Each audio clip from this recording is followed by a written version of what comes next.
Hoy tengo el gusto de tener con nosotros a Fernando Peláez Pier, que es una personalidad en el mundo de los servicios legales. Para ello, el set de EDP Consultants se ha trasladado a Miami. Fernando Peláez es una persona muy conocida, muy querida en el mundo de los servicios legales. Es un abogado mexicano, venezolano, ha ejercido en México, ha ejercido en París, en Londres, en Venezuela. Es pionero en la proyección global de la abogacía, con una amplia experiencia en administración de firmas de abogados. Ha jugado un rol muy importante en la IBA, en la International Bar Association, al haber fundado en 1994 el Foro para América Latina y además haber sido presidente de esta importante organización de abogados entre los años 2009 y 2010. Ha presidido una importantísima también red de estudios de abogados independientes como es Lex Mundi, y en el año 2013 decidió fundar su consultora y presta servicios de consultoría y gestión a firmas legales. Últimamente está muy involucrado, o sea, muy activamente involucrado como director de Lex Latin, que es una publicación legal digital en el nivel latinoamericano, y es editor de su sección Gestión Lex Latin. Y además es director académico en el Instituto de Empresas del Lawyers Management Program y del Programa de Transformación Digital. Muchas gracias, Fernando, por acompañarnos el día de hoy. No, a ti, muchísimas gracias, Lorena, por la invitación. Un placer estar contigo. Tú eres un abogado de una larga e importante trayectoria en el mercado legal latinoamericano y también extendido al europeo. Nos gustaría que nos cuentes cuál ha sido la huella más profunda que ha dejado tu práctica o tu experiencia en ti. Lo que yo podría decir, la huella más profunda es dada la oportunidad que he tenido de ejercer en distintos países y el haber tenido la oportunidad de presidir dos organizaciones como fue en su momento Lex Mundi en 1992-93 y posteriormente hacer una carrera en la IVA después de haber fundado el Foro Latinoamericano en el 93 y haber terminado como su presidente, me dio la oportunidad de conocer a la abogacía, pues yo diría del mundo entero. Y quizás suene petulante, pero tuve la suerte que cuando fui presidente de la IVA fue inmediatamente después de la crisis financiera del 2008, por lo que en todos los viajes que tuve que realizar entre el 2008 y entre el 2009 y el 2010, a los distintos países que me tocaba visitar, siempre procuré reunirme con los líderes de la abogacía, tanto a nivel de colegios de abogados como a nivel de socios administradores de las principales firmas en cada una de esas jurisdicciones. Todo esto acumuló una serie de experiencias que yo podría decir únicas en mi vida profesional y en mi vida personal y dejaron una huella profunda por todo el aprendizaje que adquirí a través de todas las conversaciones, todas las reuniones y distintos proyectos que ejecuté durante esos años. Mira, justamente, o sea, hoy en día tú eres la persona to go, como se diría, cuando cualquier abogado tiene alguna duda o necesidad de establecer algún tipo de contacto para que nos ayuden, ya sea tú directamente o algún experto en temas de pricing, ¿no? De precios, de tarifas, en temas de marketing, en temas de gestión, ya más allá del mundo del derecho puro y duro. Cuéntanos un poco cómo surge esto. ¿Es un don el que tú tienes de contar hoy en día con esta enorme y profunda red de contactos? Yo no lo calificaría como un don. Yo creo que desde mis primeros años en el ejercicio profesional, siempre tuve el interés sobre la parte de la administración como la parte del desarrollo de negocio. Y quizá porque en 1972 estaba yo con escasos 2, 3 años de graduado, cuando me fui de México a París a continuar mis estudios, la firma con la que yo trabajaba en México desde que era estudiante de Derecho acababa de tomar la administración de una oficina en París de un grupo de firmas latinoamericanas y me ofrecieron trabajar medio tiempo durante yo cursaba mis estudios de posgrado en París. Ese año se convirtieron en 5 años y esos 5 años me dieron la oportunidad de conocer a la abogacía latinoamericana. Y parte de mi función principal era precisamente el desarrollo del negocio de las firmas latinoamericanas en Europa. Y entendí claramente que para desarrollar el negocio había que tener una estructura sólida y una administración dentro de la firma que permitiera a ellas lograr las metas y los objetivos. Y yo diría que ese fue el inicio de mi desarrollo profesional fuera de la parte, como tú dices, dura del derecho. Yo siempre fui un abogado que ejerció la parte transaccional, la negociación de contratos, asociaciones, financiamientos, etcétera, etcétera.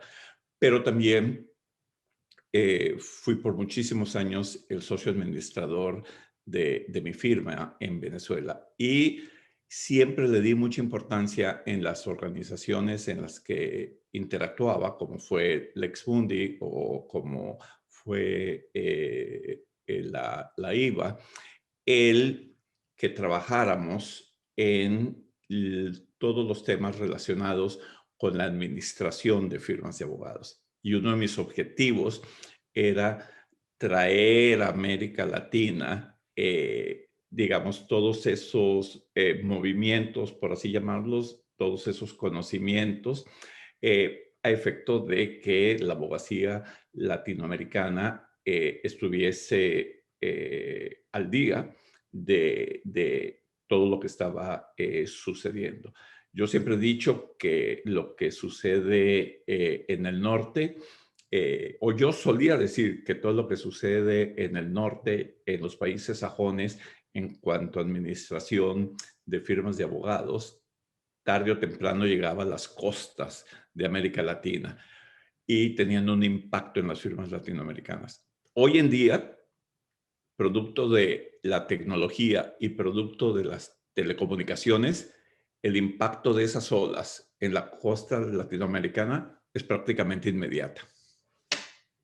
Sí, es muy importante lo que has mencionado y creo que en el fondo lo que te refieres es a la profesionalización, ¿no? En la gestión de las firmas de abogados, Totalmente. porque la tendencia siempre fue a que fueran los propios abogados que asumían los roles diferentes que uno encuentra en una organización, ¿no? En temas administrativos, tipo una gerencia de recursos humanos, la asumía un abogado, la parte financiera, la parte de comunicaciones, ¿no? Y cada uno asumía un rol, pero digamos no contaban con la persona o el profesional que tal vez hubiera hecho más eficiente esta gestión si es que hubiera estado involucrado desde un inicio.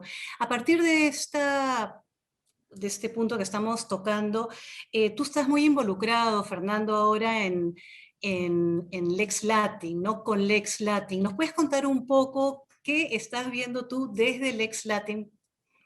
Bueno, precisamente, digamos, Lex Latin para mí es una continuación del trabajo que venía yo haciendo dentro del sector latinoamericano desde como te comentaba, mis primeros años en el ejercicio de la profesión, yo creo que el haber participado activamente con un grupo de abogados latinoamericanos en la formación del Foro Latinoamericano fue también precisamente con el objetivo que tú acabas de mencionar.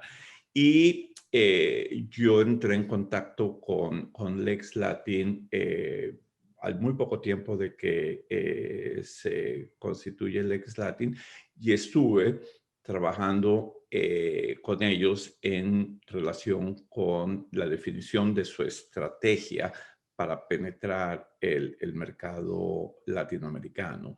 Y definitivamente uno de los puntos para mí que eran de mayor interés era traer al sector real latinoamericano en su propio idioma las distintas corrientes que se estaban dando, porque evidentemente tenemos nosotros la oportunidad, y tú lo sabes mejor que yo por tu carrera profesional, que tú tienes acceso a una serie de editoriales sajonas, fundamentalmente, donde puedes tener acceso o a una serie de autores sajones, donde tú puedes tener acceso a la transformación que está viviendo el sector, y el sector siempre ha vivido en transformación.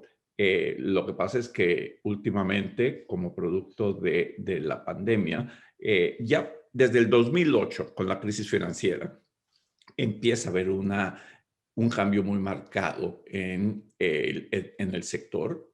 Para mí es un detonante porque es a partir de esa fecha cuando el cliente toma el control de la relación con las firmas y logra, yo creo que ese es el término correcto, imponer una serie de cambios dentro de la relación con sus asesores externos. La pandemia, como ya lo hemos analizado y se ha escrito mucho, es un acelerador.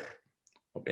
Entonces, el objetivo era precisamente que Lex Latin se convirtiera en un vehículo donde trajera a la región un contenido en el idioma de la región, en castellano, para todos los países latinos de habla hispana, y nos tomó 5 años, pero consideramos que era necesario introducir Lex Latin en Brasil, en portugués, con un grupo de periodistas brasileños.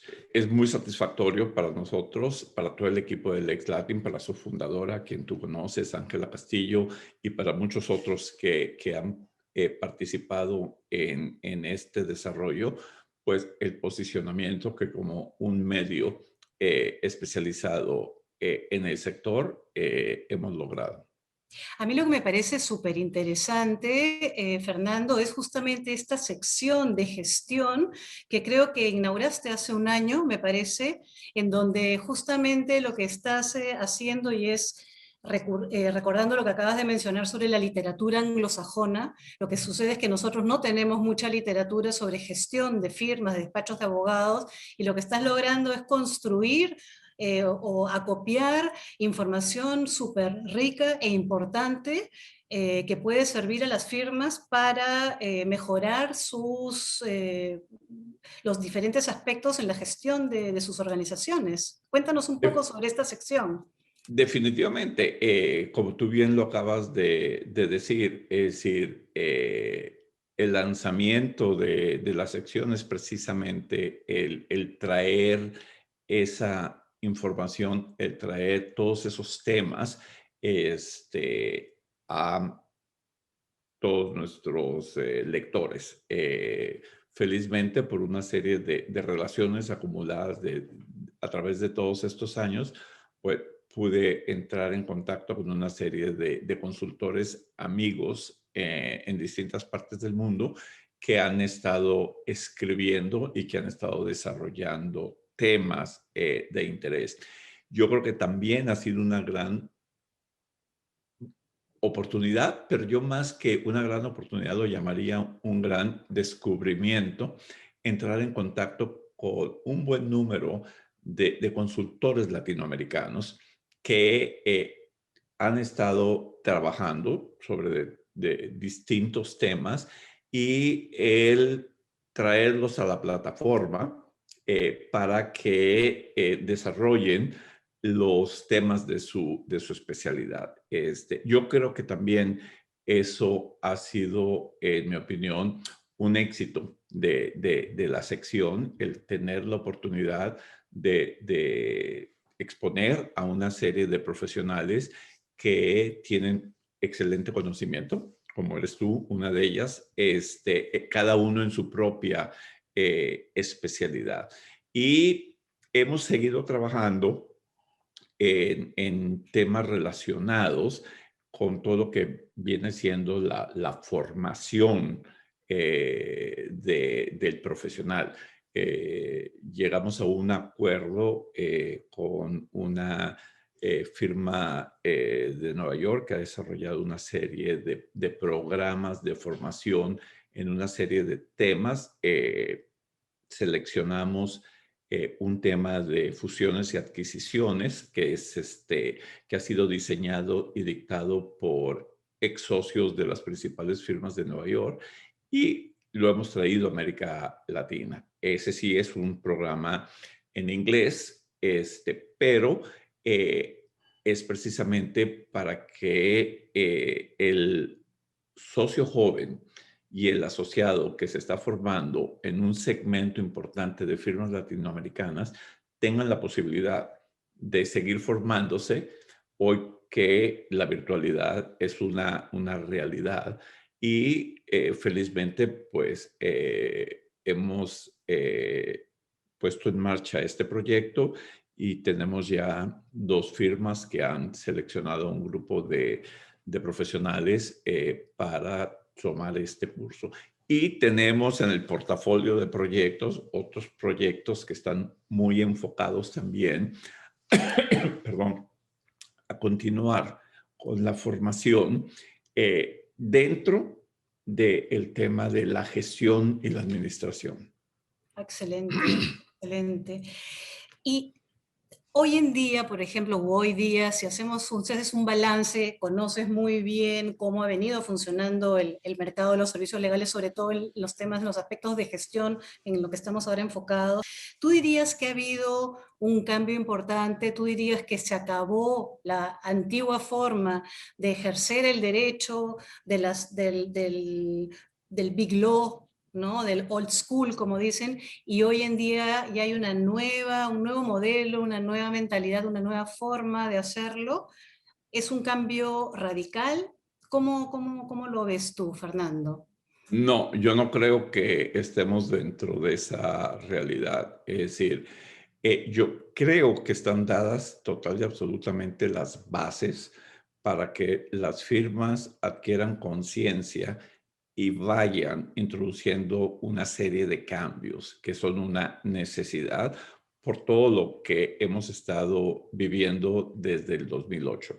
Tú lo sabes también como yo, que dicen que una de las razones por las cuales los abogados no introducen los cambios que requieren es por un problema de mentalidad, que son reticentes al cambio. Hay muchísima bibliografía donde han escrito que el freno de los cambios, el freno de la innovación, el freno de la implementación de la transformación digital está en seguir haciendo negocios como siempre, seguir desarrollando el negocio como siempre lo hemos hecho. Y en parte yo creo que sí, pero, hay un pero que para mí es muy importante. En todo lo que yo he visto y en mis conversaciones con muchas firmas alrededor de la región, no todas las podemos poner en ese mismo saco. Yo creo que hay firmas que sí están conscientes y que han estado trabajando en introducir los cambios que se requieren en los distintos órdenes. No me voy a poner a enumerarlos, pero en todos los distintos órdenes, a efecto de lograr eh, una actualización, vamos a llamarlo así, de su modelo de negocios lograr prestar un servicio de manera más eficiente, el reducir la brecha que existe entre el servicio que le prestan a sus clientes y las expectativas que tiene el cliente de esos servicios. Y yo creo que esas firmas que han adquirido conciencia que uno de sus principales competidores son sus propios clientes, porque muchísimas firmas multinacionales, me estoy refiriendo a compañías multinacionales, han transformado sus departamentos legales y esperan como mínimo que sus asesores externos igualmente tomen conciencia y trabajen en ese cambio. Esto implica una serie de retos, empezando con la inversión necesaria que se tiene que hacer en todos los órdenes, en el orden de transformación digital, en el orden de retención de talento, en el orden de manejar cómo se debe manejar la gerencia y la administración de la firma. Y lamentablemente, otra de las limitaciones que el abogado ha tenido tradicionalmente es una visión cortoplacista. El abogado ve al cierre del ejercicio para determinar la utilidad que tenemos para distribuirlos. Entonces, todos esos elementos, yo sí creo que hay un grupo de firmas que están conscientes y están trabajando en ello. Y que son las que al final del día van a salir fortalecidas y se van a distinguir, se van a diferenciar en el mercado de los servicios profesionales. Y tú has enumerado varios de los aspectos en los cuales muchas firmas o estas firmas que van a lograr, digamos, sobrevivir o trascender su propia marca, el nombre, muchas veces también de los fundadores, ¿no? Y puedes o has podido, a lo mejor no, identificar un cambio así fundamental que tú digas, mira, esto sí es un cambio que he podido encontrar o identificar algo que no era como es hoy, hace 15 o 20 años y hoy, digamos, sí, sí lo es. Eh, Mira, yo creo que la transformación digital es una de ellas, porque la pandemia forzó el trabajo a distancia. Las firmas que pudieron responder de mejor manera a sus clientes fueron aquellas firmas que habían hecho importantes inversiones en infraestructuras tecnológicas. Las otras tuvieron que salir corriendo y empezar a trabajar en ello. Entonces, yo sí creo que ha habido ese cambio que tú dices, y que, nuevamente repito, la pandemia fue un acelerador. Yo creo que igualmente, en cuanto a retención y atracción de talento, que es otro de los activos principales que tiene una firma, definitivamente las firmas, no todas, están conscientes en la necesidad que existe de formar a su equipo de profesionales. Porque existen una serie de nuevas habilidades que complementan la prestación del servicio y que lamentablemente no se adquieren en la Facultad de Derecho. Ese también yo siento que está así habiendo un cambio y por eso hay una serie de universidades que han lanzado en cualquier parte, y a ti te consta porque Perú es una jurisdicción muy activa en eso, una serie de programas ejecutivos de formación, como el que mencionabas, del cual soy director académico, es para venir a complementar esa necesidad, ¿no? Acá hay un punto importante porque tú mencionas la capacitación como un esfuerzo o una inversión para retener el talento. Y justo la pregunta que teníamos preparada es, a ti, a mí, nos siguen varias generaciones, ¿no? Que son más jóvenes, obviamente, ¿no? Y que son los que están egresando de las universidades, que están en los primeros años de su etapa profesional o incluso ya, digamos, tienen cierto avance. Si nos referimos a los millennials, que son básicamente los que están sobre los 30, llegando a los 40, pasando justo los 40, eh, ya no son como éramos nosotros, como eran otras generaciones en las cuales uno entraba a trabajar en un lugar y se quedaba allí, pensaba en hacer una carrera. Ustedes en Lex Latin hicieron una encuesta, me parece muy interesante, a asociados jóvenes, para obtener información sobre las expectativas y las percepciones que ellos podían tener. Hay dos puntos allí, ¿no? El primero es, por el lado de la firma, en la inversión en capacitación la pueden tomar pues como un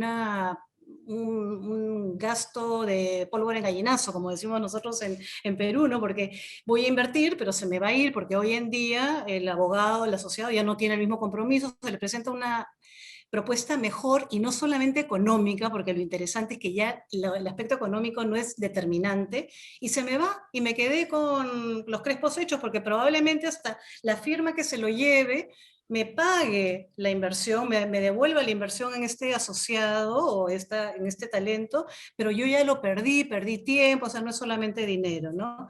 Y entonces, y eso es por un lado. Y por otro lado, tú llamarías a estos millennials, a estos asociados, rebeldes sin causa o rebeldes con causa, porque me imagino que el tema de la retención del talento va más allá, ¿no? Digamos, hay que entenderla mejor. Cuéntanos un poco sobre eso, Fernando. Bueno, respondiendo tu primer pregunta, yo diría que la firma que se frena en la formación de su talento por el temor de perderlo, eh, digamos, es con una visión muy, muy corta. Es decir, quien no arriesga en esta vida no gana, ¿ok? Y ofrecerle a tus asociados la posibilidad de formarse con programas internos dentro de la firma o con programas externos. Y hoy en día las firmas no tienen la excusa de que esa formación externa implica que el asociado se traslade a una universidad dentro o fuera de la jurisdicción donde ejerce, porque hoy en día pues sabemos que la virtualidad también cambió la metodología de enseñanza en todas las universidades. Entonces, ese temor de no invertir en la formación, creo que al final del día juega en contra de las firmas que siguen, digamos, esas políticas, porque como tú seguramente has escuchado, esas firmas se convierten en otra facultad de derecho que reciben a una serie de profesionales, pasan un tiempo, los forman y se van formados. Y en mi opinión, ese es un error muy grande de visión y de gerencia en la formación del profesional. Además, pierden un atractivo para atraer talento, porque si esa firma tiene un programa de desarrollo profesional sólido, tú sabes que eso trasciende porque los jóvenes cuentan absolutamente todo. ¿Ok? Y la voz se riega, por así decirlo, en forma coloquial, en el mercado, y esa firma empieza a ser atractiva para los profesionales que están en busca de una posición. Entonces, yo sí creo que las firmas deben invertir definitivamente en sus profesionales. Y déjame decirte otra cosa, en sus profesionales jóvenes y en sus socios. Este mes Y mañana sale precisamente el boletín de gestión Lex Latin con los artículos publicados este mes. Este mes hubo un artículo de Jaime Fernández Madero donde habla de la necesidad que tienen las firmas de Sí, lo invertir en leí. el desarrollo del talento del socio. Así es, lo ¿Y leí. qué es lo que sucede? Hay un principio equivocado de que las firmas, la inmensa mayoría de las firmas, consideran que cuando un profesional llegó a socio, te defiendes tú solito, ¿ok? Demuéstrame que hice la elección correcta y que tú tienes los medios para generar y cumplir con las expectativas que teníamos en ti. Y ese es un error de enfoque y eso me tocó discutirlo con un grupo de managing partners de firmas europeas y firmas norteamericanas en una sesión que me invitaron a presidir, que era la necesidad de las firmas de invertir no tan solo en la formación del asociado, sino también invertir en la formación del socio. Porque todas las nuevas especialidades que estamos viendo, es decir, el socio no necesariamente las conoce. Tiene una riquísima experiencia en muchos aspectos, pero todo lo que hemos estado viendo necesita igualmente un apoyo. Entonces, por ese lado, yo sí creo que ese es uno de los elementos más importantes que las firmas deben de tener en consideración para precisamente diferenciarse, distinguirse, estar mejor capacitadas y que su equipo pueda prestar un mejor servicio a sus clientes, ¿no? Y tu segunda pregunta, no, yo sí creo definitivamente que los milenios son unos rebeldes con causa. Con causa. Eh, ¿Por qué? ¿Por qué son unos rebeldes con causa? Tenemos que entender que es, bueno, una nueva generación, definitivamente, donde su visión es distinta a la visión que yo pude haber tenido, que estoy en la categoría de los baby boomers, definitivamente, y una visión distinta a la generación X también. Entonces, esta generación de milenios tienen unas expectativas muy diferentes, como tú bien lo dijiste, a las que pudimos haber tenido los baby boomers o incluso la generación X. Ellos están en busca de la inmediatez y ellos han cambiado y han transformado en gran medida la parte relacionada con el manejo de talento en las firmas para acomodarlos y entenderlos. Es decir, tú dijiste hace unos momentos que ellos no necesariamente están buscando ser socios. Ellos no necesariamente se van a quedar por el dinero, pero por ejemplo, hay muchas firmas que tienen la posibilidad porque forman parte de firmas internacionales, porque forman parte de alianzas a través de networks, etcétera, etcétera. Y una vez que termine la pandemia, si se vuelve a presentar la oportunidad que todos estos jóvenes se les ofrezca el que salgan al exterior para hacer pasantías en otras firmas, en otros países, para ellos eso es algo que es sumamente valioso. Igual el milenio hoy en día quiere ser evaluado en forma permanente, no a través de el sistema tradicional de evaluaciones cada 3 meses, cada 6 meses. El milenio quiere tener la respuesta, la opinión de con quien trabaja en forma inmediata, de si lo está haciendo bien o si lo está haciendo mal. Y otra cosa que es muy importante, que ha cambiado en gran forma la mentoría como la entendíamos, el milenio no quiere un mentor. El milenio quiere trabajar con los que él considera son los líderes en la firma. Quiere aprender de ellos.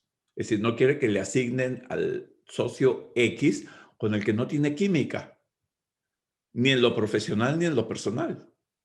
Entonces, eso ha obligado, y eso lo hemos visto, en muchísimas firmas el revisar todos esos mecanismos y el milenio yo creo que cambió en gran medida las reglas del juego, por así decirlo, ¿no? Ujú. Súper importante lo que estás mencionando porque realmente son ellos además los que están definiendo el futuro del ejercicio de la profesión, ¿no? Ellos están poniendo las reglas y o uno las toma o si no, Y, eh, y- y- no las y- toma. y- y hay que estar conscientes de que evidentemente todo tiene un límite en esta vida, ¿no? Pero en mi opinión, las firmas tienen que mantener una excelente comunicación, un excelente diálogo a través de sus departamentos o a través de los comités, etcétera, etcétera, para entenderlos, para encauzarlos en el buen sentido de la palabra, Ujú. porque hay que estar conscientes que son los líderes del mañana. Así es. Mira, conversando, en primer lugar, creo que nos quedó un poco pendiente lo de la encuesta, porque en esa Ujú. encuesta los asociados de esa encuesta, mejor dicho, debe haber extraído, a lo mejor todo lo que me has comentado lo has extraído de esa encuesta. Cuando hablamos de retención del talento, los conceptos que me vienen a la cabeza son dos, básicamente. Primero, cultura Ujú. organizacional, que sí me gustaría saber si, hasta qué punto está vinculado. Y luego una palabra, un concepto que lo empezó a trabajar o a promover mucho Simon Sinek, que es un gran orador y pensador, muy joven también, y que hoy en día está en el vocabulario de los jóvenes, pero es de cada tres palabras un despropósito, ¿no? Entonces, ¿cómo conjugar esto, retención del talento, cultura organizacional y propósito? Ujú. ¿Podríamos tratar de elaborar alguna reflexión sobre esto, sobre la base de lo que acabamos de conversar y lo que has estado mencionando, Fernando? En mi opinión personal, yo creo que todas las firmas que asumen el compromiso de trabajar en el cambio, eh, en base a todo lo que hemos hablado, van en forma directa modificando la cultura de la firma, definitivamente. Porque eso se refleja dentro de esa cultura que marca la pauta de la firma y que la identifica dentro y fuera. Entonces, yo sí creo que las firmas que trabajan más en ello, porque recuerda que, en mi opinión, y te voy a citar a una socia administradora de una firma europea que recientemente me comentó algo que es muy cierto. Es decir, tú puedes definir todas las políticas que tú quieras, ¿ok? Para introducir un cambio. Y ella me decía, pero tenemos que estar conscientes, Fernando, que la cultura se come la política en el desayuno. ¿Ok? Mm. Si la firma no logra cambiar su cultura en la cual asimile esas nuevas políticas, esas nuevas realidades, de nada vale. ¿Ok?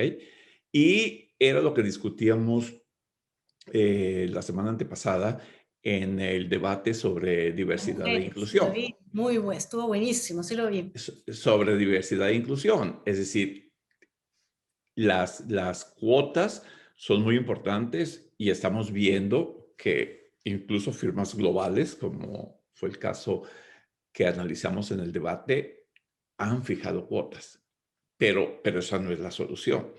Eso es ayuda a lograr el Exacto. desarrollo y el posicionamiento de las mujeres y de otras minorías dentro de la sociedad y dentro del liderazgo de la firma, pero eso debe de penetrar en una forma que genere un cambio. Y por eso yo creo que en todo lo que hemos estado hablando hoy, ya no es potestad única y exclusivamente de los líderes de la firma. Si los líderes de la firma, los socios de la firma, no permean hacia abajo para involucrar y comprometer a todas las distintas generaciones de profesionales no van a lograr los objetivos que se están buscando. Así es, así es.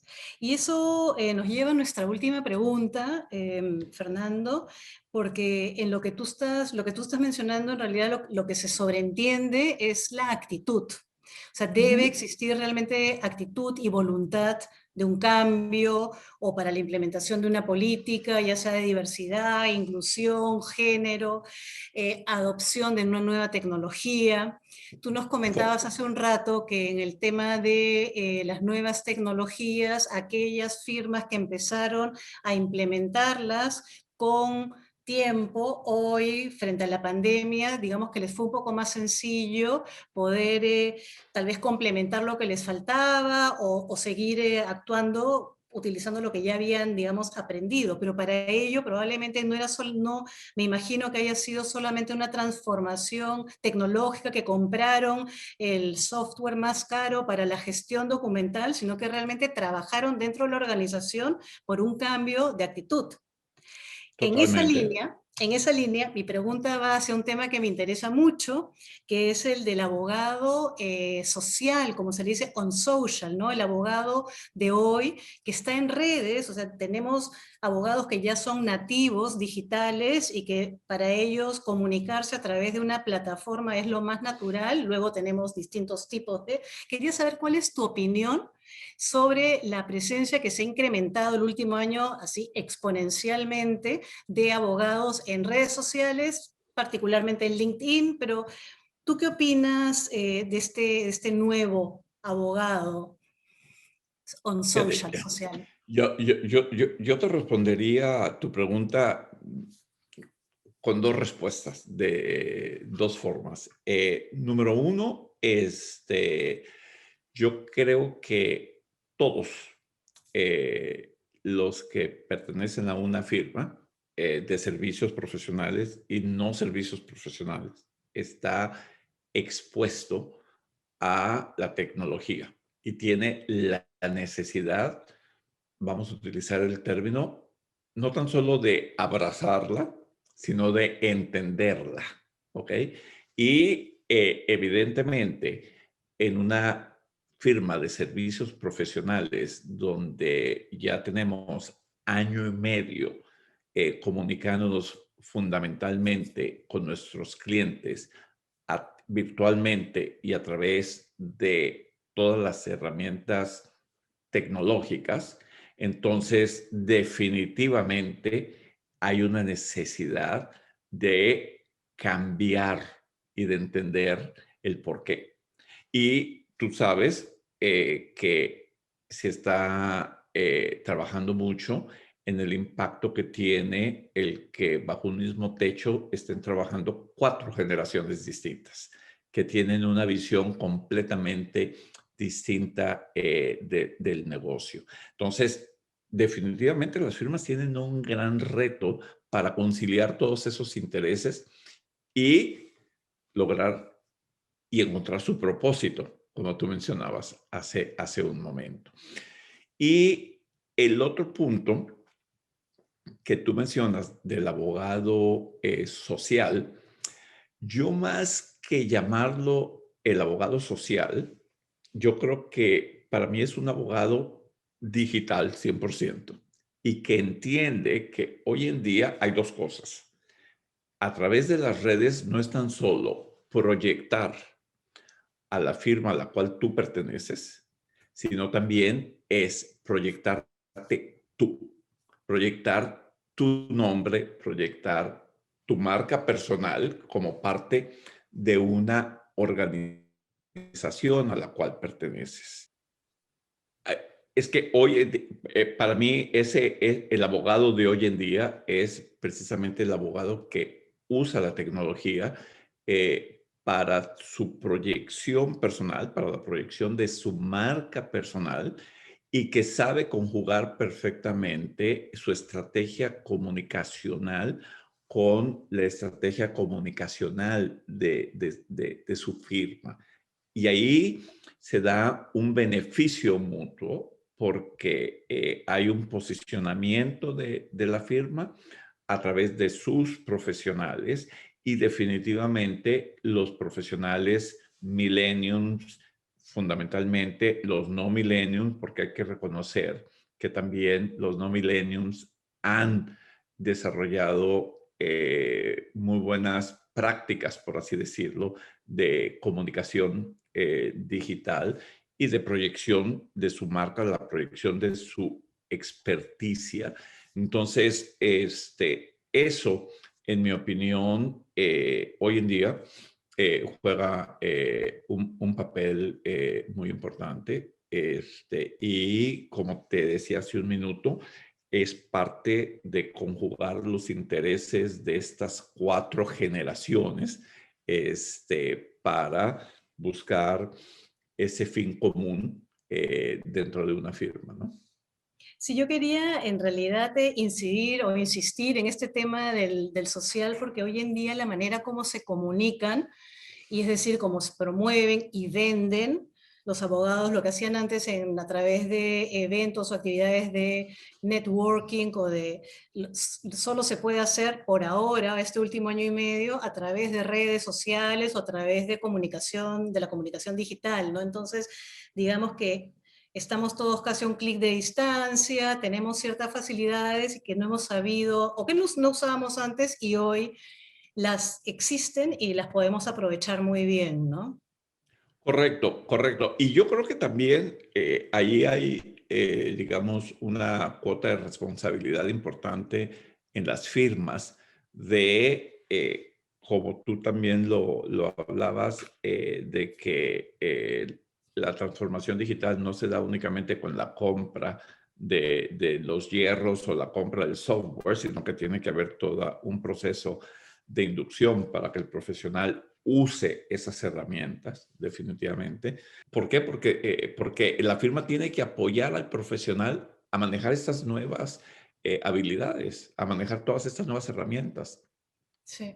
No, y la palabra Si clave, disculpa, dale. no, no, si tradicionalmente se criticaba que las firmas le pedían a un determinado socio que saliera a promover cuando existía los eventos presenciales, sin analizar si este profesional contaba con las calificaciones, con las aptitudes para hacerlo. Y no se le daba ningún apoyo. Después fueron entendiendo la importancia de trabajar con ellos. Y es igual hoy en día, pero en lo virtual. Ujú. Totalmente de acuerdo. La palabra clave, comunicación. Palabra clave, la interna, externa. Fernando, yo te quiero agradecer. Podría quedarme horas conversando contigo. Ya hemos conversado en varias oportunidades y sí, tenemos siempre para larga charla. No sé si quieras dejarnos algún comentario, algún consejo tal vez para las nuevas generaciones y luego ya empezar a despedirnos y agradecerte esta entrañable conversación y además muy enriquecedora. Mira, para cerrar el comentario que yo podría dar, y no es únicamente a las nuevas generaciones, sino es a las 4 generaciones que trabajan bajo un mismo techo o a las 3 generaciones que trabajan bajo un mismo techo, algo que tú dijiste y que también ha sido una limitación dentro del sector legal, la comunicación.